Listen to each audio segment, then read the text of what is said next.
Olá, professor. Olá, professora. Eu sou o pastor Clauber Maia. Hoje nós vamos conversar sobre a lição 7, que vai tratar sobre prostituição, a perversão sexual.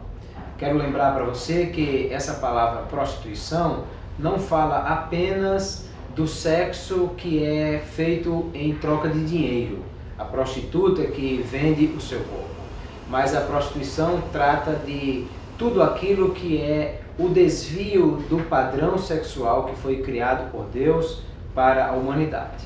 Então foque nisso. Na lição passada nós estudamos sobre o propósito da sexualidade. Nesta lição 7 nós vamos falar sobre o desvio do que é o propósito.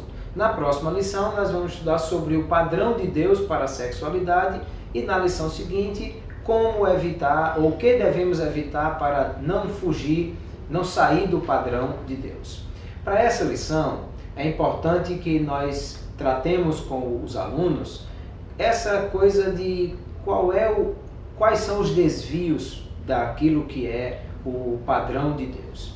Então eu quero sugerir uma dinâmica para nós pensarmos sobre pecados sexuais.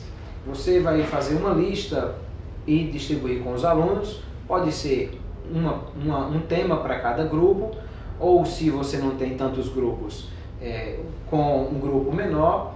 Isso pode, inclusive, se você pode antecipar isso, pedir que os alunos façam alguma pesquisa nessa área, mas a ideia é nós pensarmos em cada um daquilo que é o padrão, o desvio padrão do pecado sexual em relação à Bíblia Sagrada. Então, por exemplo, o adultério é o pecado de casados que é cometido com alguém fora do casamento.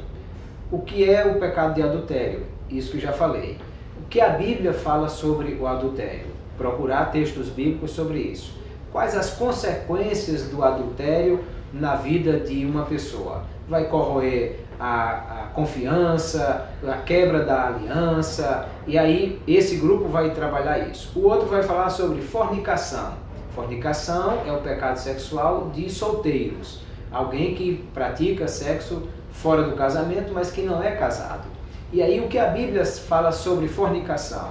Quais as consequências da fornicação na vida de uma pessoa? A questão também da quebra de confiança, a questão de envolver-se antes e não ter a condição de não saber se envolver depois. Então, aí outro desvio padrão é a pedofilia, o sexo com crianças. O que a Bíblia fala sobre isso? Quais as consequências disso para a mente da criança, para a emoção da criança e o adulto? Que perversão é essa que deseja uma criança que não tem nem o corpo formado ainda? O pecado do sexo com animais, zoofilia. O que é isso? Como é que isso é visto na Bíblia? O que é que a Bíblia fala sobre isso? Quais os problemas inclusive de doenças transmitidas por animais? E então a ideia é que cada grupo trate sobre um padrão de sexo fora do padrão de Deus e o que a Bíblia diz, quais as consequências disso, e isso possa ser discutido em sala de aula. Até a próxima lição. Deus abençoe vocês.